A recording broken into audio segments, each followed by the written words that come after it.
শক্তিটো কি আসলতে আৰু প্ৰত্যেকজন ব্যক্তিৰ অন্তৰত কি সেই শক্তিটো আছে নেকি তাক জাগ্ৰত কৰাৰ কিবা সম্ভাৱনা আছে নেকি এতিয়া হলে বহুতে কি আছে মন্দিৰত গৈছে কোনেবা নামঘৰত গৈছে সেৱা কৰিছে ঈশ্বৰৰ তাত কিন্তু সেৱাটো কিয় কৰিছে কিয় কাৰণে আপুনি যেতিয়া খোৱা বস্তু খায় কিয় কাৰণে খায় এই কথাটো কেতিয়া সুধি চাইছেনে আৰু এই খোৱা বস্তুটো কোনে শিকাই দিছে আপোনাক খাব নেচাৰেলি কিবা এটা শক্তি আছে এইটো আপোনাক সদায় ইনষ্ট্ৰাক্ট কৰি আছে এই পৃথিৱী ৰহস্যময় এই পৃথিৱী চমৎকাৰপূৰ্ণ আৰু এই পৃথিৱী আশ্চৰ্যৰে ভৰপূৰ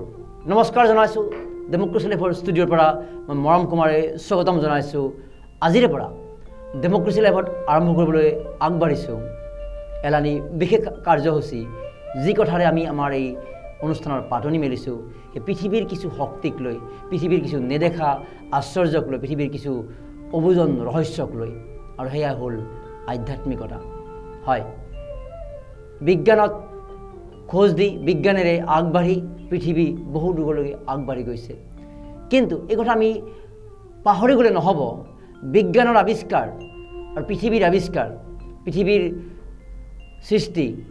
এই দুটা বিষয় মনত ৰাখিব লাগিব কাৰণ প্ৰথম পৃথিৱীৰ সৃষ্টি হৈছে পৃথিৱীৰ ভিন্ন প্ৰান্তৰ সৃষ্টি হৈছে আৰু তাৰ ভিতৰত কোনোবা এটা কোণত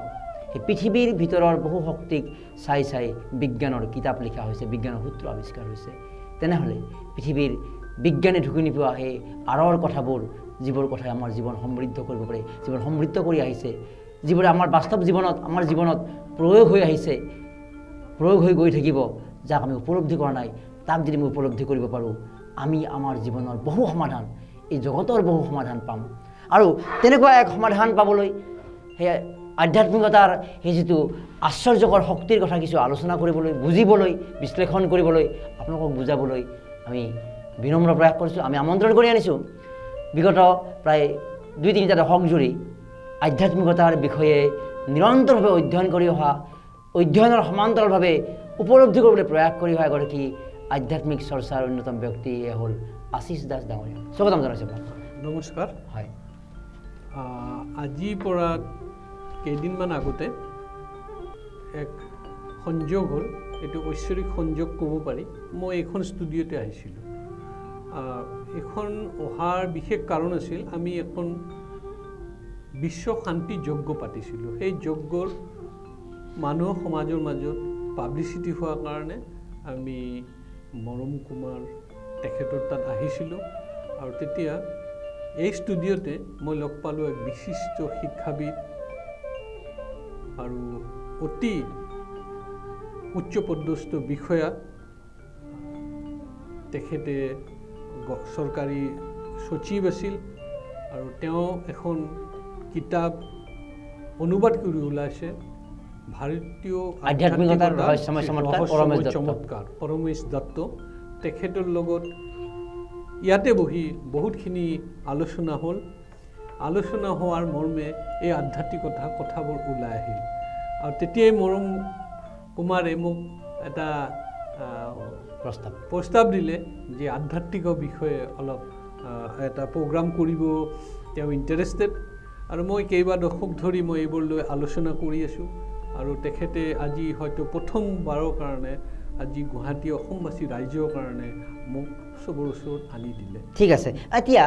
প্ৰথম যিদিনা আপুনি আধ্যাত্মিকতাৰ বিষয়ে সম্ভেদ পাইছিল যে য়েছ এনেধৰণৰ বিষয় এটা আছে সেই বিন্দুটো কি আছিলে ক'ত আপোনাৰ ষ্টাৰ্টিং পইণ্টটো আছিলে কিয় সেই এট্ৰাকশ্যন অনুভৱ কৰিছিলে কি মগজুত আপোনাৰ কথাবোৰ বাহ লৈছিলে মই আধ্যাত্মিকতাৰ আৰম্ভণি সৰুৰে পৰা মোৰ মায়ে দিছিল মায়ে সৰুৰে পৰা শ্ৰীমদ ভাগৱত গীতা সদায় মোক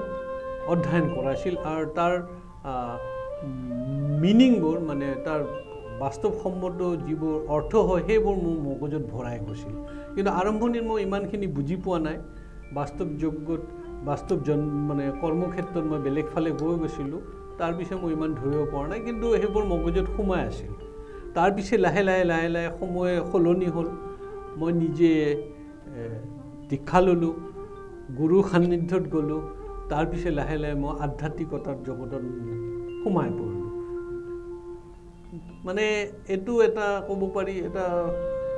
ঈশ্বৰিক সংযোগ কাৰণ মই আধ্যাত্মিকতাৰ জগতত যাম বুলি মই কেতিয়াও ভবা নাছিলোঁ কিন্তু সময়ে নিয়তি টানি লৈ গ'ল আৰু মই এতিয়া বৰ্তমানে বিভিন্ন আধ্যাত্মিকতাৰ লগত মই জড়িত আৰু মই বহুত বস্তু মই জানো বুলি নকওঁ। ঠিক আছে, আমি বুজি পালোঁ। এতিয়া আমাৰ এটা শব্দ সঘনাই উচ্চাৰিত হৈছে, আজি আলোচনাৰ বিষয় সেইটো আগন্তুক বহু দিনলৈ বহু মাহলৈ হয়তো আমাৰ এই কাৰ্যক্ৰম অব্যাহত থাকিব আপোনালোকৰ সঁহাৰি পালে। এতিয়া এই আধ্যাত্মিকতানো কি আচলতে, কি আধ্যাত্মিকতা? যে বিজ্ঞান আছে, বিজ্ঞানৰ যুগত বিজ্ঞানে যুক্তি সহকাৰে প্ৰমাণ কৰা বিষয়ৰ বাহিৰে বাকী কোনো কথা মানি ল'ব নোখোজে। তাৰ উপৰিও আৰু কিছুমান শক্তি আছে নেকি পৃথিৱীত, আৰু কিবা আছে নেকি? সেই যিটো আধ্যাত্মিকতা বুলি কৈছে, কিনো আধ্যাত্মিকতা, কি আছে আধ্যাত্মিকতাৰ মাজত? ই আমাৰ জীৱনৰ লগত কেনেকৈ সম্পৰ্কিত, পৃথিৱীত কেনেকৈ ই বৰ্তমান হৈ আছে, পৃথিৱীত বৰ্তমান হৈ থকাটো কেনেকৈ আমি উপলব্ধি কৰিব পাৰোঁ, কি আচলতে বিষয়টো? বিজ্ঞান বুলি কয়, বিশেষ জ্ঞান বুলি কয়। তো বিজ্ঞানৰ বিজ্ঞান যদি কয় সেইখন আধ্যাত্মিকতা। যেতিয়া বিজ্ঞান আৰু এক্সপ্লেইন কৰিব নোৱাৰা হৈ যায় তেতিয়া আসলে আধ্যাত্মিকতা আৰম্ভণি হয়। আৰু আধ্যাত্মিকতা হ'ল বিজ্ঞানৰ গুৰু বুলি ক'ব পাৰি। আধ্যাত্মিকতা বাহিৰে বিজ্ঞান আহিব নোৱাৰে। আৰু গোটেই বিশ্ব ব্ৰহ্মাণ্ডৰ যিমান বস্তু আজি আমি জানো বা চবে এইবোৰ বস্তু লৈ চৰ্চা কৰি আছে, তাৰ আঁৰত আধ্যাত্মিকতাই লুকাই আছে। আধ্যাত্মিকতাৰ বাহিৰে মানৱ জীৱনত এখোজ আগবাঢ়িব নোৱাৰে। আৰু দুৰ্ভাগ্য বিষয় হৈ গ'ল, আমি বিজ্ঞানটো মানো কিন্তু বিজ্ঞান আধ্যাত্মিকতা বুলি ভাবিব নোৱাৰোঁ। কিন্তু মই এই ষ্টুডিঅ'তে বহি বিভিন্ন বিষয় আলোচনা কৰিম, কিন্তু এটাই বস্তু মই ক'ব পাৰিম যে বিজ্ঞান হ'ল আধ্যাত্মিকতা, আধ্যাত্মিকতাই হৈ গ'ল আচল বিজ্ঞান। এতিয়া আমি পৃথিৱীৰ যদি আশ্চৰ্যকৰ কথা বা বিভিন্ন ঘটনালৈ যাওঁ, বহু কথাই সংঘটিত হয়। আকৌ বিজ্ঞানৰ আলমলৈ কথাটো ক'ব লাগিব যে বিজ্ঞানে স্বতঃসিদ্ধ প্ৰমাণ হোৱাটো বিচাৰে, আৰু যদি স্বতঃসিদ্ধ প্ৰমাণ নহয় বিজ্ঞানে তাক মানি নলয়। আৰু এই বিজ্ঞানৰ যুগতে যে আমি বাস কৰিছোঁ তাৰ মাজতো সেই আধ্যাত্মিকতাৰ ৰহস্য আছে। গতিকে সেই ৰহস্যবিলাকৰ অলপ অলপ কিবা আভাস দিব পাৰে নেকি যে য়েছ এই ধৰণৰ কথা সংঘটিত হয়? যে আমি বিভিন্ন গ্ৰন্থ অধ্যয়ন কৰিছোঁ, গম পাইছোঁ যে আমাৰ যি আধ্যাত্মিক চেষ্টা কৰা গুৰুসকল আছে, কোনোবাই স্পৰ্শ কৰি দিলেই সলনি হৈ যায়, এই কথাবিলাক শুনি থকা যায়। সেই কথাবিলাকৰ সত্যতা কৰবাত আছে নেকি? আৰু এই শক্তিটো কি আচলতে? আৰু প্ৰত্যেকজন ব্যক্তিৰ অন্তৰত কি সেই শক্তিটো আছে নেকি? তাক জাগ্ৰত কৰাৰ কিবা সম্ভাৱনা আছে নেকি? আৰু সেই শক্তিটো কি অতি অমূল্য বিষয় নেকি আচলতে? সুন্দৰ। এতিয়া ধৰি লওক এজন মানুহ ৰাতিপুৱা ওলাই গৈছে, ক'ত গৈছে তেওঁ নিজে জানেনে? কিবা খাইছে তেওঁ জানেনে কিয় খাইছে? যি কৰ্ম কৰিছে তেওঁ জানেনে কিবা কৰ্ম কৰিছে? কিয়, কোনে কৰাই আছে? এই কথাটোৰ পৰা হ'ল আধ্যাত্মিকতা আৰম্ভণি হৈ যায়। এতিয়া ধৰি লওক বহুতে কি আছে, মন্দিৰত গৈছে, কোনোবা নামঘৰত গৈছে, সেৱা কৰিছে ঈশ্বৰৰ তাত, কিন্তু সেৱাটো কিয় কৰিছে? এই কথাৰ পৰা হ'ল আধ্যাত্মিকতা আৰম্ভ হৈ যায়। আৰু এতিয়া কথা হৈ গ'ল আশ্চৰ্য বিষয়। আশ্চৰ্য বিষয় আধ্যাত্মিকতাত একো নাই, চব বস্তু হৈ গ'ল বিজ্ঞান। আধ্যাত্মিকতাৰ এটাই বস্তু হ'ল এচাম মানুহে আধ্যাত্মিকতাৰ নামত মানুহক অলপমান কি কওঁ ঠগবাজিৰ কথা আছে, মানুহ মিছলিড কৰে, আৰু সেইটো কাৰণে আমাৰ বদনাম হৈ গৈছে। কিন্তু আধ্যাত্মিকতা পিয়ৰ বিজ্ঞান, তাতে কোনো মিছলীয়া কথা নাই, এটা বাস্তৱসন্মত আৰু বিজ্ঞানসন্মত। প্ৰতিটা বস্তুই আধ্যাত্মিকতাৰ বিজ্ঞানসন্মত, আৰু এইটো চুপিৰ বিজ্ঞান বুলিও ক'ব পাৰি। তো কিছুমান মানুহৰ জীৱনত কিছুমান আশ্চৰ্যকৰ ঘটনা ঘটে আচলতে, আৰু সেই ঘটনাবিলাকৰ জৰিয়তে কেতিয়াবা প্ৰমাণ পোৱা যায় যে পৃথিৱীত এই আধ্যাত্মিক কিবা এটা শক্তি আছে নেকি আচলতে। আৰু সেই শক্তিটো আপুনি নিজাকে যিহেতু অধ্যয়ন কৰিছে, নিজাকে যিহেতু সেই বস্তুটোলৈ সহবাস কৰিবলৈ প্ৰয়াস কৰিছে, আপুনি কি দেখা পাইছে যে ঈশ্বৰৰ অৱস্থিতি হওক, পৃথিৱীৰ এক বিজ্ঞানে আৱিষ্কাৰ নকৰা, বিজ্ঞানে ব্যাখ্যা নকৰা শক্তি হওক, আপুনি ব্যক্তিগতভাৱে কি অনুভৱ কৰিছে, কি প্ৰমাণ পাইছে আপুনি? আপুনি মোক বহুত কথা কুৱেশ্যন কৰি আছে, প্ৰশ্ন সুধিছে। এই প্ৰশ্নবিলাক ক'ৰ পৰা আহিছে আপুনি ক'ব পাৰিবনে? এই প্ৰশ্ন অৱচেতন মনৰ পৰা। অৱচেতন মনৰ পৰা। অৱচেতন মনটো কি? এইটো কোনে আপোনাক কৈছে যে এইবোৰ প্ৰশ্ন কৰিব লাগে, এইবোৰ জানিব লাগে? এই অনুসন্ধিত মাইণ্ডটো ক'ৰ পৰা আহিল? এই মাইণ্ডটো ক'ত, মানে আপুনি যিমান বিচাৰিব, জানিব বিচাৰিছে এই বস্তুটো ক'ৰ পৰা আহে? এইটো হৈ গ'ল শক্তি। আৰু এই শক্তিৰ বাহিৰে এতিয়া ধৰি লওক আপুনি সুন্দৰকৈ কৈছে, এই শক্তিবোৰ যদি নথকা হয় আপুনি কি হ'ব? আপোনাৰ শৰীৰ এটা, এই কথাবোৰ যদি ক'ব নোৱাৰে তেতিয়াহ'লে আপোনাৰ শৰীৰটো কি হ'ব? নেচাৰেলি শৰীৰটো ডেড হ'ব, তেতিয়া আপুনি ক'ব নোৱাৰে। আৰু যদি ডেড হৈ যায় এই শৰীৰ কোনো মূল্যও নাথাকে। তাৰমানে কি হ'ল, শৰীৰ থাকিলেও শৰীৰৰ ভিতৰত এনেকুৱা এটা শক্তি যদি নাথাকে তেতিয়া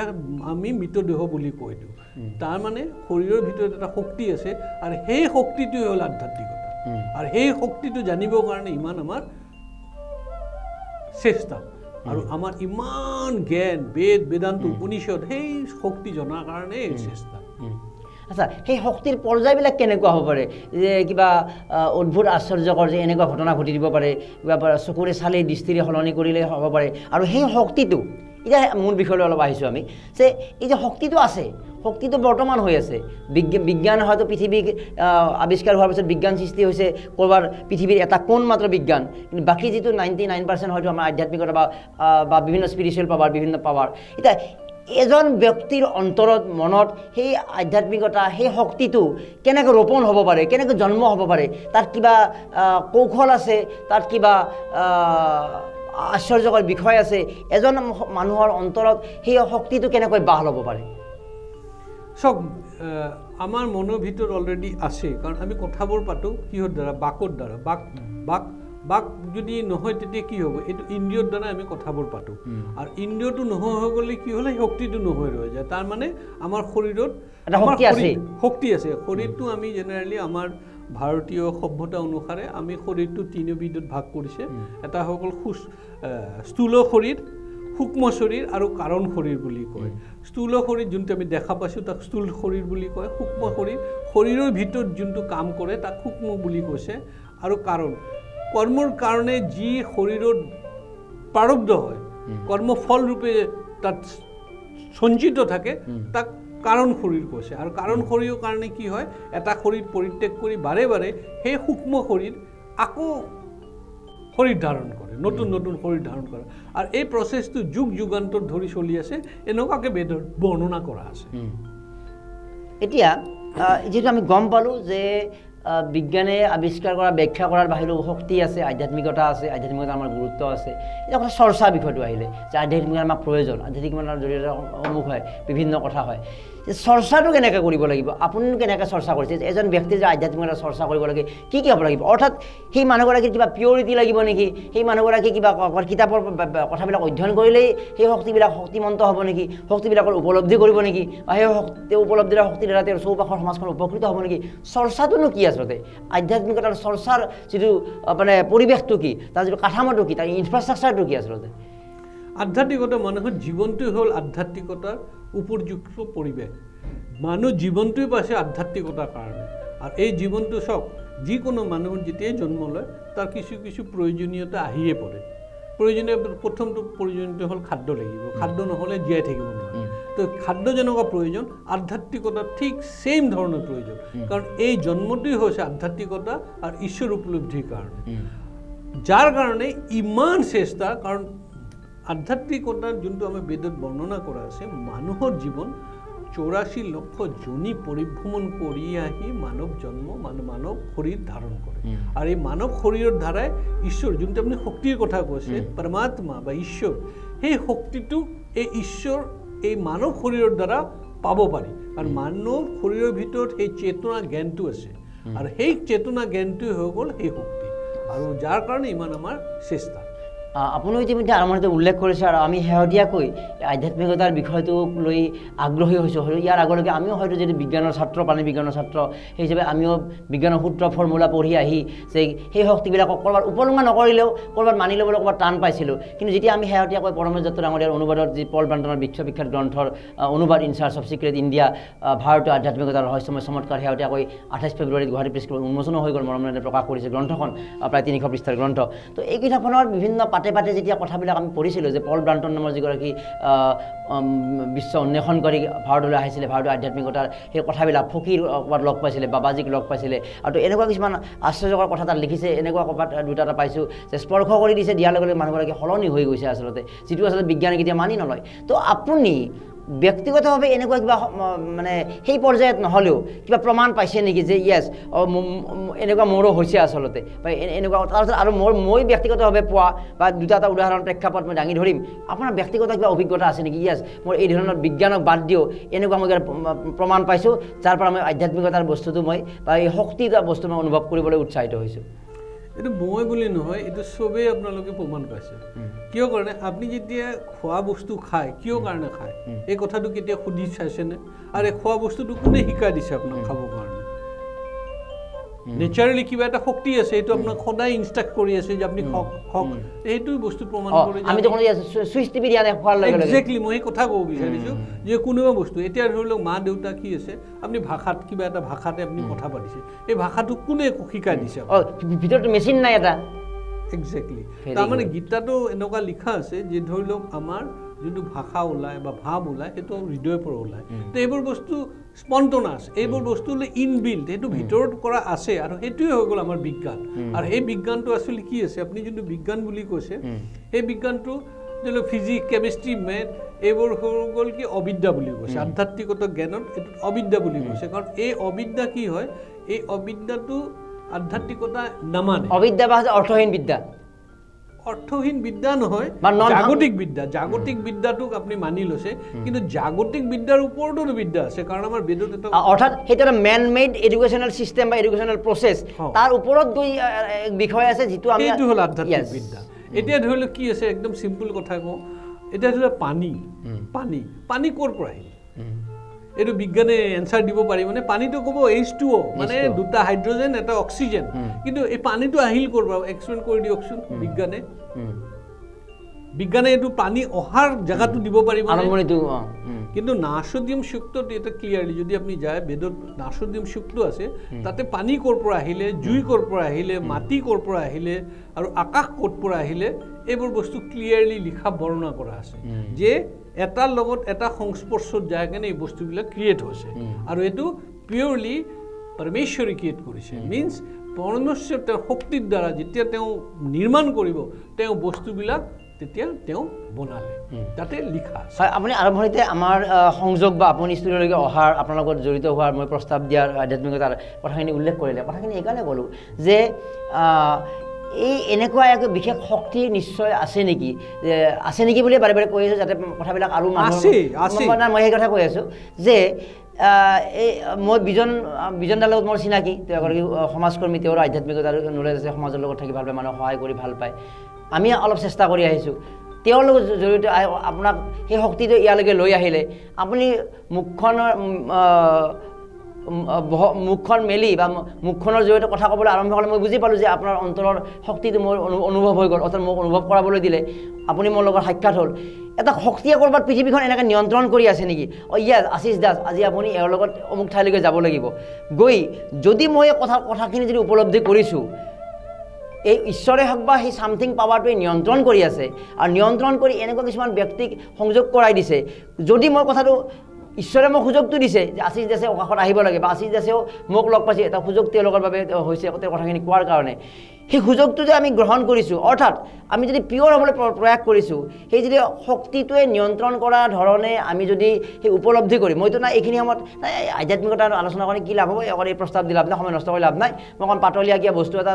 এঘণ্টা সময় বনালে মোৰ 1 লাখ ভিউ হ'ব তাতে মোৰ ব্যৱসায় হ'ব তাতে মোৰ কিবা TRP বাঢ়িব মই যে সেইটোৱে এভইড কৰিলোহেঁতেন ঈশ্বৰৰ দ্বাৰা নিয়ন্ত্ৰিত বা সেই শক্তিৰ দ্বাৰা নিয়ন্ত্ৰিত এই সংযোগৰ ফলত মানে শক্তিটোৱে বিচাৰিছে যে আমি যেতিয়া লগ হৈ কথাখিনি কওঁ সমাজক এইটো ক'ব লাগে যদি মই উপলব্ধি নকৰোঁহেঁতেন মই মোৰ কথা উদাহৰণ এইকাৰণে দিলোঁ যিহেতু এই কথাটো আমাৰ মানে প্ৰমাণিত হৈ আছে যে আমি যেতিয়া সংযোগ হ'ল কথাটো আগবঢ়ালোঁ তো পৃথিৱীত এনেকুৱাকৈ সেই শক্তিটোৱে প্ৰায় সকলো মানুহকে এই সুযোগটো দিয়ে নেকি আৰু সুযোগ আচলতে কোনখিনি মানুহক দিয়ে যিসকলে এই বস্তুটোৰ প্ৰতি আগ্ৰহ থাকে যিসকলৰ অন্তৰত এটা পিয়ৰিটি থাকে সেই পবিত্ৰতা থাকে সেই ধৰণৰ এটা সন্ধান কৰি থাকে নেকি সেই শক্তিটোৱে আচলতে সেই শক্তিটো সৰ্বনিয়ন্ত্ৰা বুলি কয় সৰ্বনিয়ন্ত্ৰা আপুনি কৈছে সেই শক্তিটো সকলোৱে কাম কৰিছে আপোনাৰ কোনো ক্ষমতাই নাই কিবা কৰিবৰ কাৰণে তেওঁ যদি নিবিচাৰে আমি এটা কথা পাতি থাকিব নোৱাৰোঁ তো সেই শক্তিৰে দ্বাৰা গোটেই বিশ্ব ব্ৰহ্মাণ্ড পৰিচালিত হৈছে কিন্তু আমি নাজানো এতিয়া ধৰি লওক কি আছে আপুনি কৈছে সেই শক্তি আছে নেকি আপুনি জাষ্ট 1 মিনিট উশাহ বন্ধ কৰি থাককচোন পাৰিব জানো তো সেই শক্তিটোৰ উপাদান হৈ গ'ল এই বতাহ যোনটো আছে অক্সিজেন সেইটো এই শক্তিৰ উপাদান তেওঁ যেতিয়া নাশোডিয়াম শুক্তত যেতিয়া বায়ুটো বনাই দিলে এই বায়ুৰ দ্বাৰাই আমি পৰিচালিত হৈছোঁ বায়ুটোতো মানে আমাৰ বিজ্ঞানীসকলে আনি কিতাপত H2O অক্সিজেন কাৰ্বন ডাই অক্সাইড লিখিছে কিন্তু সেইটো already that is existing matter oxygen is not a product of science এইটো মানে science is the product of oxygen বায়ুমণ্ডলটো অলৰেডি নেচাৰেলি সৃষ্টি হৈছে কোনে সৃষ্টি কৰিছে এইটোতো বিজ্ঞানৰ কোনো আৰ্কিমিডিছে বা কোনোবা নিউটনে সৃষ্টি কৰা নাই এইটো এক্সিষ্টিং সেইটোৱে শক্তি মানে এনে বিজ্ঞান ইলিউজন বুলি কয় ইলিউজন মানে ইয়াতে এটা বিশেষ প্ৰক্ৰিয়াৰ মাধ্যমে বিগ বেং থিওৰিৰ মাধ্যমে ক্ৰিয়েট হোৱা বুলি কয় কিন্তু বিগ বেং থিওৰি হলো শক্তিটো এটা কাম কৰিছে তাৰ পিছনে বিগ বেং হৈছে এই শক্তিটো কোনোটো আওকান কৰিব নোৱাৰে না এটা ৰূপটো বেলেগ বেলেগ হ'ব পাৰে কোনোবা হলে কৃষ্ণ কৈছে কোনোবা বিষ্ণু কৈছে ব্ৰহ্মা কৈছে কিবা শিৱ কৈছে এটো যাৰ জেনকা মতবাদ হেনকাকে ৰূপ লৈছে এটা শক্তিটো আছে আৰু শক্তিৰ বাহিৰত একো নহয় আপুনি ধৰিলে স্কুটি যি চলাই গৈছে তাতে ইঞ্জিন লাগে তাৰ পিছে স্কুটি চলিছে তাতে গোটেই বিশ্ব ব্ৰহ্মাণ্ড পৰিচালন কৰিছে শক্তিৰ বাহিৰে সম্ভৱ জানো একো সম্ভৱ নহয় আৰু হেতু বিজ্ঞানে খান্দি উলিয়াইছে কিন্তু তাতো যে ইন্ধনটোৰ সৃষ্টি হৈছে পেট্ৰলিয়ামে হওক বা বিভিন্ন ভূগৰ্ভতটো হেতু শক্তিটোৱে সৃষ্টি কৰি থৈছে তাত বিজ্ঞানে তো ঔষধ মিহলাই সৃষ্টি কৰা নাই এতিয়া ধৰি লওক সিম্পল আজি one of the most important point hall medical science এটা মানুহৰ বহুত বস্তু কৰি দিব পাৰে অপাৰেশ্যন কৰে কিবা এটা মানুহ বনাই চাব পাৰিছেনে ইমান ইম্প্ৰুভ হৈ যাব ইমান ডাঙৰ ডাঙৰ হস্পিটাল হৈ গ'লে এটা মানুহ বনাব পাৰিছেনে এটা জীৱন দিব পাৰিছেনে উখাটো যেতিয়া শেষ হৈ গৈছে তাক উদ্ধাৰ কৰিব পৰা নাই কিয় কাৰণে বিজ্ঞান তাত যায় না পোৱা নাই কিন্তু ভাৰতীয় আধ্যাত্মিকতাত মানুহৰ জীৱনো দিব পাৰি ভাৰতীয় আধ্যাত্মিকতা আপনি পৰমেশ্বৰ দত্তৰ কিতাপত লিখাই আছে এনেকা ঘনচৰিকা মৰি গ'ল তাৰপিছত তেওঁক 2 ঘণ্টাৰ কাৰণে জীয়াই দিলে ইয়াতে চাব আপুনি লিখা আছে তো এক্স্যাক্টলি কি হ'ল আত্মা যোনটো বুলি কৈছে এই বিষয়ত আমি স্টেপ বাই স্টেপ পাৰিম আজি আভাগ দিলো কাৰণ চাওক এইবোৰ বিষয় জানিবৰ কাৰণে প্ৰথমটো অধিকাৰী হ'ব লাগিব অধিকাৰী আৰু পাত্ৰ হ'ব লাগিব এই যাতে আলোচনা কৰিছে যে অধিকাৰী পাত্ৰ হোৱাৰ কাৰণে কাৰণ ইতিমধ্যে আমাৰ শক্তি কিছু পৰিমাণে দিছে কাৰণে কথা কৈ আছোঁ দিছে কাৰণে খাই আছোঁ দিছে কাৰণে গৈ আছোঁ ক'ৰবাত আমি সেই শক্তিটোৱে আমাক সকলোকে দিয়া সুযোগটো অপব্যৱহাৰ কৰিছোঁ নেকি বা অপব্যৱহাৰ কৰা সকলৰ পৰা সেই শক্তিটো কিবা আঁতৰি আহে নেকি বা যিসকলে সেই পবিত্ৰতাৰে সেই বস্তু এটলিষ্ট 90% বা 95% পিয়ৰিটিৰে সেই শক্তিটো বা নিজে পিয়ৰ হৈ থাকি আগবাঢ়ে তেওঁৰ অন্তৰত সেই অন্তৰাত্মাৰ সেই শক্তিটোৱে অধিক বাঢ় লয় নেকি এনেকুৱা কথা আছে নেকি এক্স্যাক্টলি আছে কিয় কাৰণে ক'লো চাওক আমি মনৰ দ্বাৰা নিয়ন্ত্ৰিত মনৰ ভিতৰত আমাৰ বিভিন্ন ধৰণৰ শক্তি প্ৰক্ৰিয়া কৰে কেতিয়া চাব আপোনাৰ কেতিয়া খং উঠে কেতিয়া ভাল পোৱা হৈ যায় কাৰোবাক ঈৰ্ষা হয় কেতিয়াবা সন্তোষ হৈ যায় এনেকুৱা ধৰণৰ ভাৱবোৰ আহে এই ভাৱবোৰে হয় মনৰ ভিতৰত উদ্বেগ হোৱা আৰু সেই ভাৱবোৰ দ্বাৰা আমি নিয়ন্ত্ৰিত আৰু সেই ভাৱবোৰক কৈছে সূক্ষ্ম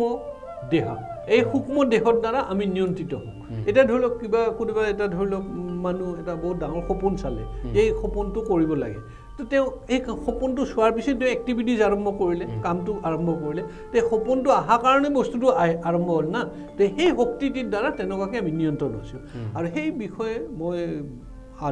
আলোচনা কৰিম আৰু আপুনি মোক ইমানখিনি সুযোগ দিয়াৰ কাৰণে ধন্যবাদ মই ভাবোঁ গোটেই অসমৰ বহুতখিনি মানুহ এই বিষয়ে মানে ইয়াৰ পৰা উপকৃত হ'ব আচ্ছা আপুনি নিজে এই যে চৰ্চা কৰোঁতে কি কি দিশ লক্ষ্য ৰাখি বা কি কেনেকৈ চৰ্চাবিলাক কৰিছে কিবা কিতাপ অধ্যয়ন কৰিছে বাবাজী ফকীৰ বাবা বা ক'ৰবাত মানে আধ্যাত্মিক স্থল পৰিদৰ্শন কৰিছে প্ৰাচীন ভাৰতত এইটো ভাৰতবৰ্ষ এনেকুৱা এটা দেশ য'ত প্ৰাচীন ভাৰতৰ পৰা এই বিষয়ে দুটা দিশ আছে আমাৰ এটা হৈ গ'ল অন্তৰংগ আৰু এটা হ'ল বহিৰংগ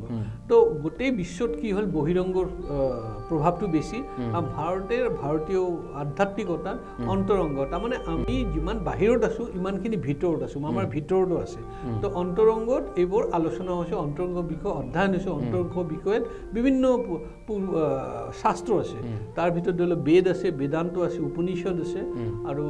গীতা আছে শ্ৰীমদ ভাগৱত গীতা আছে তো এইবোৰ বস্তু অধ্যয়নৰ পৰা আৰু গুৰুৰ মাধ্যমে আচলতে এইবোৰ হ'ল গুৰু বিদ্যা আপুনি যদি ভাল সৎগুৰু নাপায় তেনেহ'লে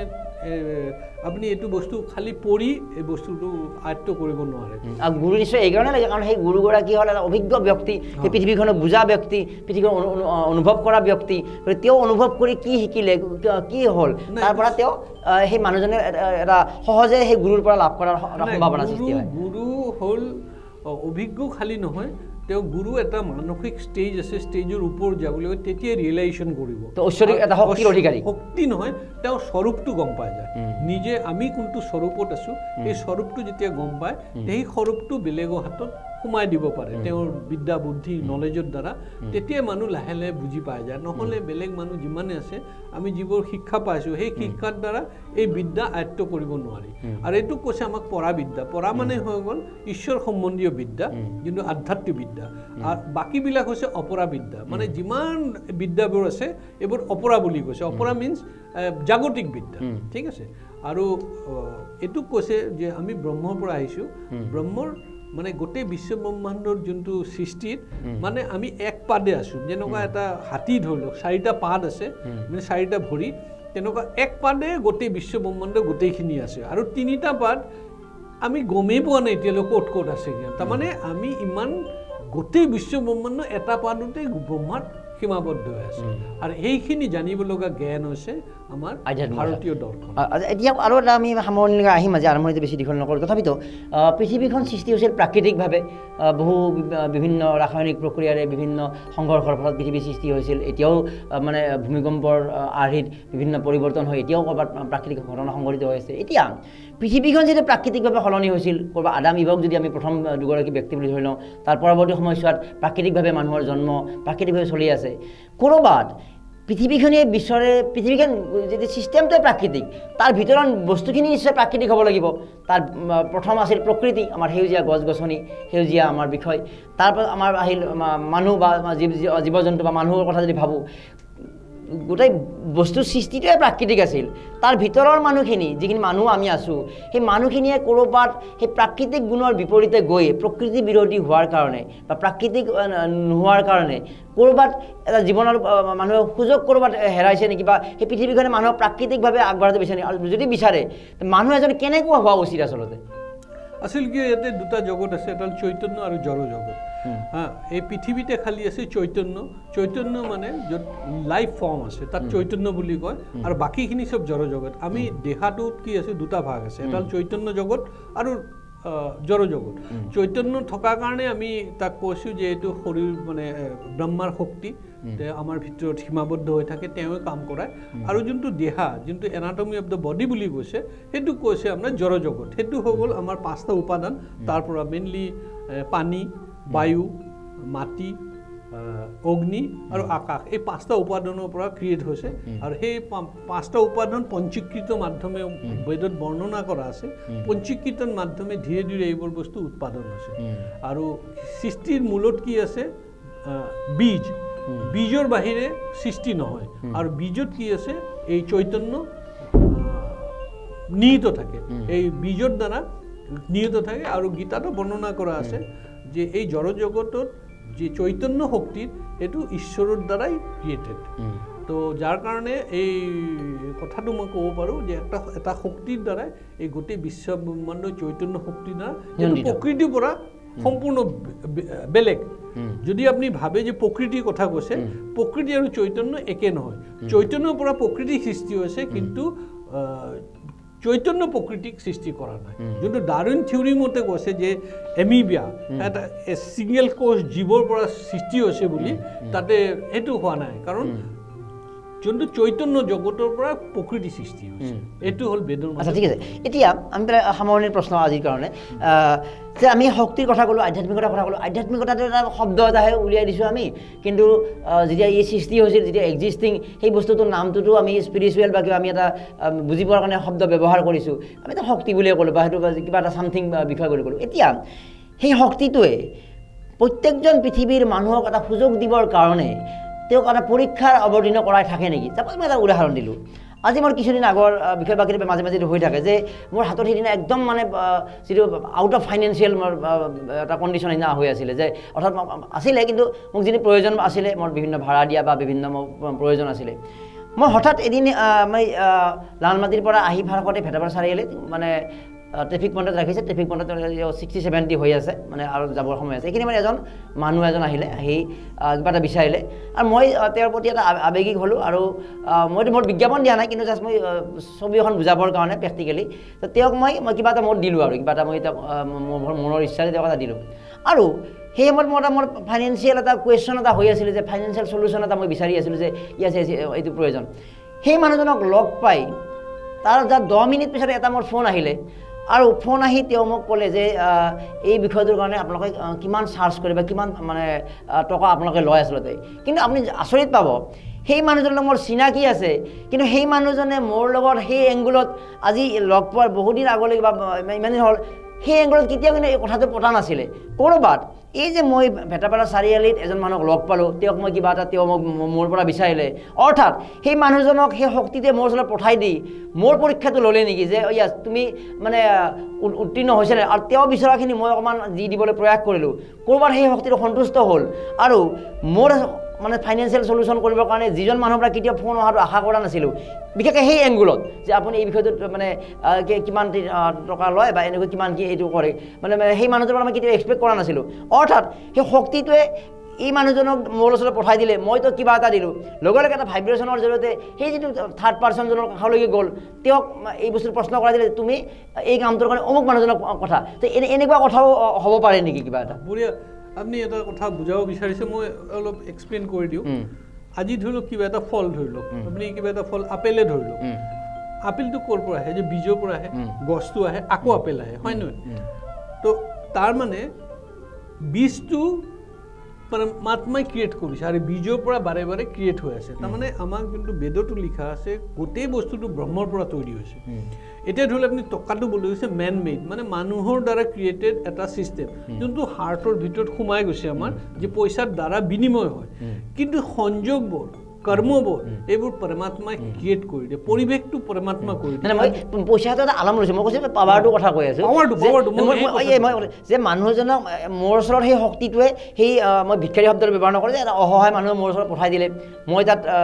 ৰৈ মোৰ মানে মানি বেগৰ পৰা কিবা এটা দিলোঁ মই পইচা শব্দটো এনেহে ইউজ কৰিছোঁ যে দিলোঁ দিয়াৰ লগে লগে শক্তিটোৱে মোক যদি সেই মানুহজনক মোৰ কাষলৈকে পঠাই দি মোক পৰীক্ষা ল'লে কিন্তু একেজন মানুহক দেখিছোঁ এজন মানুহে আৰু এখন বাইকৰ আছিল তেওঁক অকণমান নেগলেক্ট কৰা পঠাই দিলে মই কিবা এটা দিলোঁ দিয়াৰ লগে লগে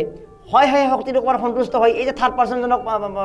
মানে যিটো ৱেবটো পঠাই দিলে বা চামথিং কিবা এটা কৰি দিলে যে য়েছ তেওঁ এই কামটো কৰিছে তুমি তোমাৰ কামটোৰ কাৰণে অমুকক পোৱা আৰু সেইখিনি সময়ত মোক এটা ফাইনেন্সিয়েল নিড এটা সলিউশ্যন এটা হৈ আছিল আৰু ইমিডিয়েট 10 মিনিটৰ ভিতৰত মোৰ সমাধানটো হৈ গ'ল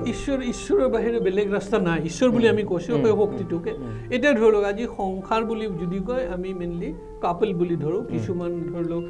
এজন মতা এণ্ড মাইকীৰ মাধ্যমে এটা সংসাৰ ক্ৰিয়েট হয় ফেমিলি এটা ক্ৰিয়েট হয় আপনি গোটেই গুৱাহাটী বা অসম বা গোটেই ৱৰ্ল্ডত যি সংসাৰবোৰ হৈছে এইটো নিজে নিজে কোনোবা কৰিব পাৰিব নেকি যোনে জন্ম লৈছে তেওঁ জানে নেকি কোনে হাজবেণ্ড হ'ব বা কোনে ৱাইফ হ'ব এইবোৰতো আল্টিমেটলি যায় হৈছেতো তাৰপিছত সন্তান সন্ততিটো ক্ৰিয়েট হৈছেতো তাৰমানে শক্তি যদি নহ'লেও এইবোৰ কাম হ'ব পাৰিলেও জানো আমি আনমেৰিড হৈ গৈছে তাৰ মানে কি হৈ যায় এই শক্তিটো আপোনাৰ কৰ্মানুসাৰে আপোনাক ফল দি আছে আমি এইটো ধৰিব নোৱাৰোঁ আমি সেই আনমেৰিড মানুহজনক তেওঁক তেনেকৈ সৃষ্টি কৰিছে তুমি এই ধৰণৰ কাম কৰি যোৱা কৰ্মানুসাৰে তুমি সন্তান জন্ম দিয়া নাই এইটো কি আছে মই বাৰে বাৰে কৈছোঁ যে ব্ৰহ্মৰ পৰা সৃষ্টি হৈছে আৰু কৰ্মানুসাৰে সঞ্চিত যোনটো প্ৰাৰব্ধ বুলি হয় সেই কামটো আমি পাই যাওঁ এতিয়া ধৰি লওক আপোনাৰ যিবোৰ ইনচিডেণ্ট হৈ আছে এইবোৰ সঞ্চিত হিচাপে আছিল কৰ্ম এইটো কাৰণে কি হ'ল পৰমাত্মাই সেই অনুসাৰে আপোনাৰ তাত অপৰচুনিটি খাৰা মানে এটা শক্তি আপোনাৰ কৰ্মানুসাৰে এইটো একদম চিয়ৰ স্বৰ বেদত বৰ্ণনাই কৰা আছে ইয়াতে গীতাত এটা শ্লোক আছে কে কৰ্মণ্যে বাধিকাৰস্তে মা ফলস্যু কদাচনম মা কৰ্মফল হেতুৰ্ভৱ তে সংগস্তি কৰ্মাণি আপুনি যেনেকুৱাকৈ কৰ্ম কৰিব সেই অনুসাৰে পৰমাত্মা আপোনাক ফল দিব মানে প্ৰকৃতি আপোনাক সেই অনুসাৰে ৰিটাৰ্ণ দিবই গ্যাৰাণ্টেড তাৰ মানে আপুনি যোনটো অপৰচুনিটি ক্ৰিয়েট হৈছে বা মানুহটো আহি হেল্প কৰিলে এইটো কিয় কাৰণে এইটো অপৰচুনিটি হৈ যায় আকৌ সেম টু সেম আপুনি চাব এনেকুৱা মানুহ এটা আহি আপোনাক বৰবাদো কৰি গুচি যায় আপুনি গম নাপায় তাক ফ্ৰেণ্ড বুলি লৈছে দোষ বুলি লৈছে বন্ধু বুলি লৈছে একদম নিজা বুলি লৈছে সি আপোনাক বৰবাদ কৰি গুচি যাব এইটো পৰমাত্মাৰ শক্তি তেওঁ আপুনি যিটো কথা ক'লে যে বৰবাদো কৰি যাব যে বিপদত মোক হেল্প কৰালে শক্তিটোৱে লগতে সেই শক্তিটোৱে এজন মানুহক আচলতে উচ্চতম পৰ্যায়লৈকে কোনজন ব্যক্তি যাব তেওঁৰ সন্মুখত সেই বিপদবিলাক ঢালি দিয়ে বিপদবিলাক আনি দিয়ে যদি সেই বিপদ অতিক্ৰম কৰাৰ বুদ্ধি প্ৰয়োগ কৰি তেওঁ যদি মানে আগবাঢ়িব পাৰে যে সেই বিপদখিনি এটা সুযোগ আচলতে সেই শক্তিটোৱে মোৰ সন্মুখত বিপদখিনি আনি দিয়ে সেই বিপদখিনিৰ সৈতে মই যদি যুদ্ধ কৰি মই যদি হাৰ নামানি আগবাঢ়ি যাওঁ তাৰ পৰা মোক আকৌ আৰু ওপৰলৈকে যোৱাৰ সেই যে পৰীক্ষাত উত্তীৰ্ণ হওঁ নেকি আচলতে আপোনাক এটা মানুহ জন্ম লোৱাৰ পিছত তেওঁ প্ৰতি পদে পদে তাক বিপদ দিব পৰীক্ষা ল'ব কাৰণ পৰীক্ষা লোৱাৰ পিছত আপোনাক ৰিয়েলাইজেশ্যন আমি যোনটো ৰিয়েলাইজেশ্যন কৰোঁ নেচাৰেল এক্সামিনেশ্যন এক্সেক্টলি সেই নেচাৰেল এক্সামিন যি মানে হাৰ্ডেলবোৰ যিবোৰ মানুহ অতিক্ৰম কৰিব তাৰ কাৰণে বিদ্যা বুদ্ধি চেতনা দি দিছে ন আপোনাক এই চেতনাৰ দ্বাৰা আপুনি অতিক্ৰম কৰিব লাগিব যদি আপুনি অতিক্ৰম কৰে আপুনি আগতে এই কথাটো সেই শক্তিটোৱে নিয়ন্ত্ৰণ কৰি আছে সেই শক্তিৰ দ্বাৰাই চব বস্তু নিয়ন্ত্ৰণ হৈছে সেইটোৱে আধ্যাত্মিকতাৰ আমি দিছি এইটোৱে পাৰ্ট অফ দ্য আধ্যাত্মিকতা আজি ধৰি লওক আধ্যাত্মিকতাৰ পাৰ্ট হৈ গ'লে যে পূজা পাৰ্বণ মানুহ পূজা পাতল কৰে যজ্ঞ কৰে কিবা কৰে যেতিয়া আমি হাৰ মানি গৈছোঁ নোৱাৰা হৈ গৈছোঁ তেতিয়া তেওঁ তাত চাৰেণ্ডাৰ কৰিছে তেওঁ কৈছে যে এই বিশ্বত আহি তুমি মোৰ তাত চাৰেণ্ডাৰ কৰা আই উইল গিভ ইউ এভৰিথিং আপোনাক মই চিম্পল এটা কথা সুধোঁ আপুনি এই পৃথিৱীত কোনোবা বস্তু বনাব পাৰিবনে এনিথিং বনাবতো পাৰিব মানে ধৰক উপাদান বুজি পাইছোঁ উপাদানো আপুনি মাটিৰ পৰা ঘৰ বনাব পাৰিব কিন্তু মাটিটো বনাব উপাদান ঈশ্বৰে দিছে আপুনি তাৰ পৰা বেলেগ ফৰ্ম বনাব পাৰে কিন্তু উপাদানটো আপুনি বনাব নোৱাৰে তাৰ মানে ঈশ্বৰে সৃষ্টিকৰ্তা তেওঁ চব বস্তু দি দিছে কিন্তু আপুনি তাৰ পৰা ইউজ কৰি বেলেগ বেলেগ আপোনাৰ মতে বেলেগ বস্তু বনাব পাৰে তো উপাদান এইবোৰ কাৰণ আছে এইবোৰ আমি ঠিক আছে এতিয়া আমি শেষত মনত আহিল কথাটো যে মানুহৰ কথা আমি মেছেজ দিওঁ যে বহুতে কি জীৱনটো বুজি নাপায় বা তেওঁলোকৰ সেই মনটো কিয় হয় যে কিছুমান ব্যক্তি আমি লগ পাওঁ যাৰ দ্বাৰা আমি সমাজৰ বহু মানুহ আহত হওঁ আঘাতপ্ৰাপ্ত হওঁ কথাটো এনেকুৱা যে কিছুমান মানুহৰ সন্তুষ্টি নাথাকে যদি আজি 10 টকা তেওঁৰ নাই 10 টকাটো কিয় নাই 10 টকাটো পোৱাৰ দিনা 20 টকা কিয় নাই 20 টকাটো পোৱাৰ দিনা 40 টকা কিয় নাই 40 টকা হৈ গ'ল পইচা হৈ গ'ল তাৰপিছত অমুকটো কিয় নাই তাৰপিছত এইটো কিয় নাই সেইবিলাকো হৈ গ'ল তাৰপিছত বোলে মই বোলে এইটো কৰিব পৰা নাই এই যে মানুহৰ মানে হেৰিটো সেইটো আপুনি মানুহৰ উচ্চাকাংক্ষা বুলি ক'ব মানুহ হেৰি বুলি ক'ব নে এজন অসন্তুষ্ট আত্মাৰ এটা প্ৰতিফলন বুলি ক'ব আৰু সেই মানুহগৰাকীৰ কাৰণে কিন্তু এই যে বিপৰীত পক্ষৰ মানুহ যাৰ ওচৰত ঘটনাবিলাক ঘটি আছে যে যাৰ পৰা সেই ডিমাণ্ডটো হৈ আছে যাৰ ওচৰত সেই কথাবিলাক উত্থাপন তেওঁতো আঘাতপ্ৰাপ্ত হৈছে তেওঁ কিন্তু এটা সৎ আত্মা বা তেওঁ সৎভাৱে চৰ্চা কৰি আছে তো এই কথাবিলাক কিয় হয় আৰু সেইটো এটা কি সেই সৎ ব্যক্তিৰ ওচৰত এটা পৰীক্ষা নেকি সেইটো এটা আৰু পৰীক্ষা নহয় এইটো হৈ গ'ল মানুহৰ ভিতৰত ধৰি লওক এইটো আসুৰিক প্ৰবৃত্তি বুলি কয় দুটা প্ৰবৃত্তি হ'লে দৈৱ প্ৰকৃতি আসুৰিক প্ৰবৃত্তিবিলাক কি কৰিব আপোনাক বাৰে বাৰে আকাংক্ষা এটা কামনাটো এনেকুৱা বস্তু এইটো আপোনাৰ ভিতৰত জলৰ নিচিনা মানে জুইৰ নিচিনা জ্বলি থাকিব এইটো শেষ নহয় আপুনি যিমানে কামনা আপুনি ভৰপাই কৰিব আৰু বাঢ়ি বাঢ়ি গৈ থাকিব এইটো কাৰণে কি আছে চাওক ৱেষ্টাৰ্ণ চিভিলাইজেশ্যন কামনা লাগিব এতিয়া কথাটো হ'ল কি যিখিনি মই পাইছোঁ যি সেই বস্তুটোৰ কাৰণে কামনাটো মানে আপুনি 40ৰ পৰা 80 পালে 80ৰ পৰা 100 পালে বাঢ়ি বাঢ়ি গৈ আছে না কামনাটো সেইটোক লৈ সন্তুষ্টি দেখুৱাব লগা সেইটোক লৈ মানে ইয়েছ আই এম ফুলফিল্ড বঢ়িয়া এইটো ভাল হৈছে এইটো হ'ল এইটো প্ৰবৃত্তি মানে চব ইয়াতে আৰু নেক্সট লেভেলত আমি কথা পাতিম এইটো দেহাত দুটা ভাগ আছে এটা হৈ গ'ল চেতনা আৰু এটা হ'ল দেহৰ ভিতৰত এই প্ৰবৃত্তিবিলাক থাকে আৰু এই প্ৰবৃত্তিবিলাক কি হৈছে আপোনাৰ চবতকৈ দুশ্মন সি আপোনাক বেয়াৰ ফালে লৈ যাব আপুনি যদি বুজি নাপায় আপুনি সেইফালে গৈ থাকিব তাৰমানে কি কৈছে ধৈৰ্যৰতো সীমা আছে এটা চাওক দুজন মানুহ বুলি ক'লোঁ তেওঁ আজি 10 টকা পালে সন্তুষ্ট হোৱা নাই পালে 10 টকা 20 টকা সন্তুষ্ট হোৱা নাই ইটি পালে চব পালে সন্তুষ্ট হোৱা নাই তাৰপিছত আকৌ এইটো প্ৰান্তলৈকে ব্ৰেইনটো আহি আছে তো এই যে সৎভাৱে থকা মানুহজনৰ কাৰণেতো বা সেই ব্যক্তিজনৰ কাৰণেতো এইটো এটা ধৈৰ্যৰ সীমা কথা আছে মানুহৰ জীৱন সৰ্বশ্ৰেষ্ঠ আৰু এই জীৱনত কি আছে এই তপস্যা যোনটো কৈছে ঈশ্বৰৰ পৰা নাম কৰা তপস্যা সেই বস্তুবিলাক আপোনাক সেই প্ৰবৃত্তিৰ পৰা অলপ আঁতৰাই দিব কিন্তু সেইবোৰ যদি নকৰে তেনেহ'লে আপুনি তাৰ ফালে গতি কৰিব এষ্ট্ৰে লৈ যাব বেয়াৰ ফালে যাব আপুনি কোনো ৰখাব নোৱাৰে আৰু এনেকুৱাকৈ মানুহ এটা বেয়াৰ ফালে লৈ গুচি কাম ক্ৰোধ আৰু লোভ এই তিনিটা হ'ল নৰকৰ এই যে বেয়া মানুহ বা সেই যে মানে বস্তুবাদী চিন্তাধাৰা বা মানে কোনো কথাত সন্তুষ্ট নহয় মানুহজনৰ কাৰণে যে বাকী এটা মানুহ যে অসন্তুষ্ট মানে তেওঁৰ যে জীৱনটো যে বিষাক্ত হ'ল সেই ফলটোতো ভোগ কৰিব লগা হ'ল ভোগ কৰিবই লাগিব তেওঁ ইনোচেণ্ট নহয়তো তাৰ আগৰ জন্মৰ কৰ্ম আছে নহয় সেইটো ফলটো কি আছে যাৰ যেনেকুৱা কৰ্ম কৰিব সি ফল ভোগ কৰিব এইটো জন্মটো গোটেই জন্ম নহয়তো আপুনি ইয়াৰ আগতো জন্ম আছিল কিন্তু আমি এইটো নাজানো এতিয়া ধৰি লওক মানে ছাপ'জ যিকোনো মানুহৰ যেতিয়া জন্ম হয় এটা জন্মদিন থাকে আৰু এটা মৃত্যুদিন থাকে সেইটো হ'ল জীৱন